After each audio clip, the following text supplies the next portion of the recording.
Ciao a tutti amici di WeDrive e benvenuti in questo nuovo video. Sono accanto all'Opel Corsa, protagonista del nostro ultimo test drive, nello specifico la nuovissima Opel Corsa E 100% elettrica, ma qualche giorno fa vi abbiamo chiesto di farci le vostre domande più concrete ragazzi, come vivere quotidianamente un'auto del genere, dove sui nostri social, che vi invito a seguire se non l'avete ancora fatto, abbiamo scelto le 10 migliori domande sulla nuova Opel Corsa.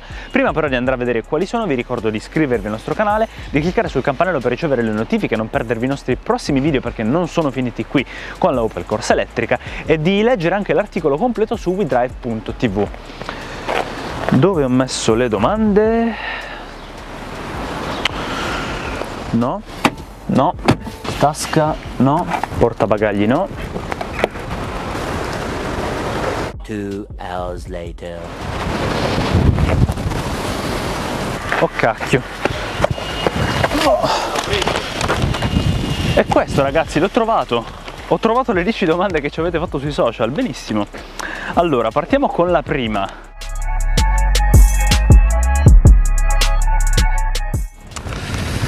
Ragazzi, sinceramente la griglia è totalmente diversa. Vedete, sono due pezzi divisi.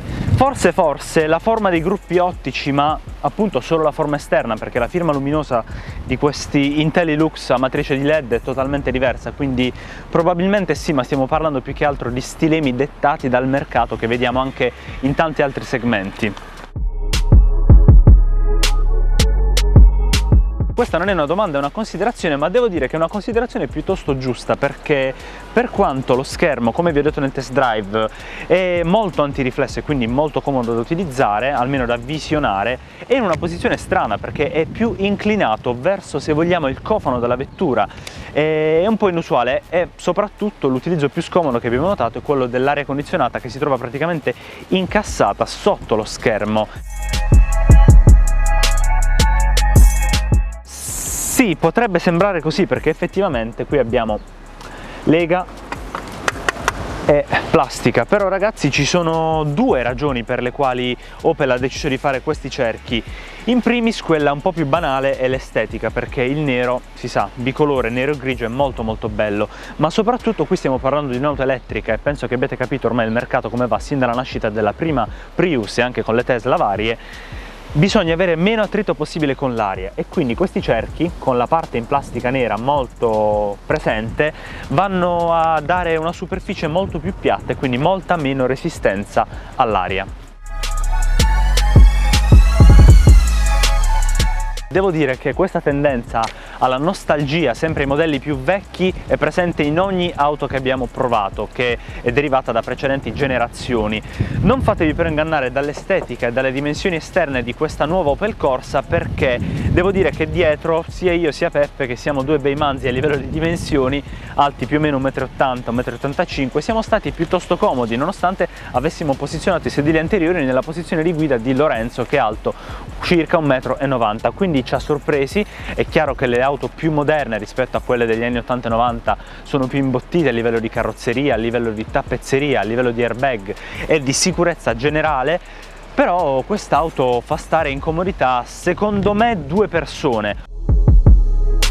Devo dire che non è male neanche da questo punto di vista la nuova Corsa, perché stiamo parlando chiaramente non di una Maybach con i tripli vetri o dell'Audi A8 di Putin che è blindata, ma se la cava molto bene. Sarà anche il fatto che ci siamo fatti un po' convincere dalla silenziosità del motore elettrico, che chiaramente non fa alcun tipo di rumore, si sentono solo i pneumatici e il loro rotolamento, ma neanche troppo. Noi siamo stati sia in città sia in alcuni tratti di tangenziale e l'auto è veramente ben insonorizzata, e appunto, complice il fatto che è silenziosa come solo le auto elettriche possono essere, abbiamo avuto una guida veramente tanto confortevole.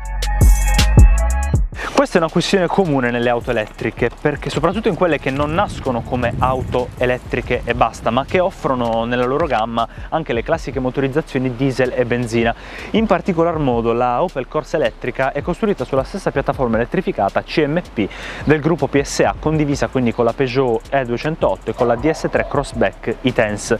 E qui ragazzi, ve lo devo dire, c'è una comunanza di prezzi veramente simili. Perché? Perché in partenza la Opel Corsa parte da 14.850 euro, però nella versione elettrica in allestimento Elegance siamo sui 32.400, stiamo parlando di più del doppio, ma non bisogna farsi spaventare perché il mercato purtroppo è questo, l'elettrico costa.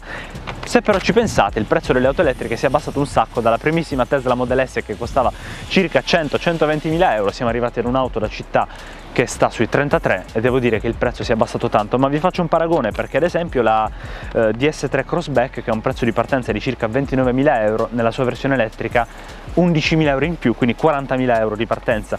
Stessa cosa per la Peugeot E208, che ha un prezzo di partenza per il motore termico da 15.000 euro circa, ma nella versione E208, quindi full electric, praticamente cugina della Opel Corsa, arriviamo a 33.000 euro per portarsela a casa.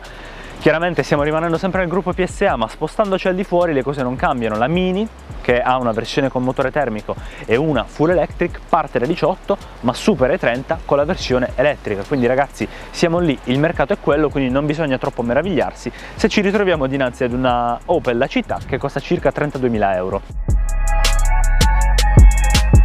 Ragazzi, questa è una domanda molto intelligente perché è un qualcosa che non si considera spesso. Stiamo parlando di una bella differenza di peso. Il pacco batterie nella Opel Corsa elettrica si trova sotto i sedili anteriori e sotto il divanetto posteriore. Se volessimo fare un paragone, abbiamo la Opel Corsa 1200 Turbo da 130 cavalli, motorizzazione benzina, con un peso di 1158 kg.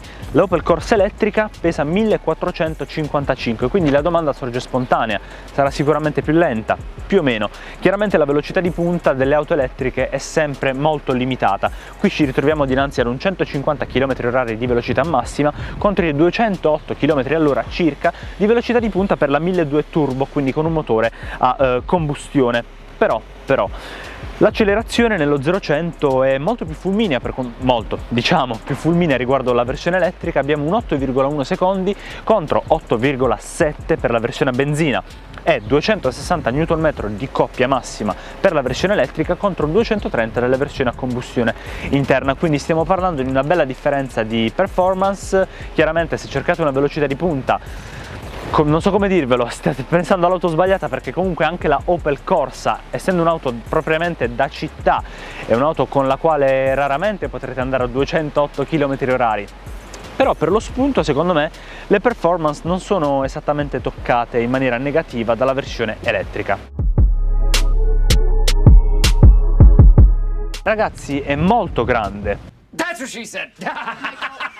Ma ci sono dei motivi.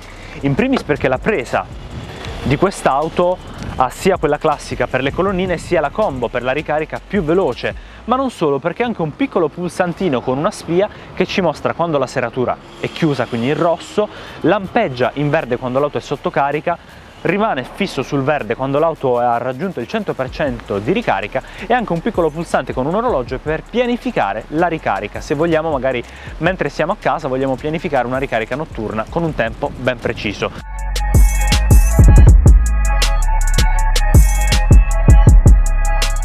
Mi dispiace deludervi, ma non è assolutamente così. Chi cerca sempre la polemica questa volta tornerà a casa in bianco. Perché? Perché sono praticamente due auto gemelle sulla stessa piattaforma, come vi ho detto in precedenza per un'altra domanda, piattaforma CMP.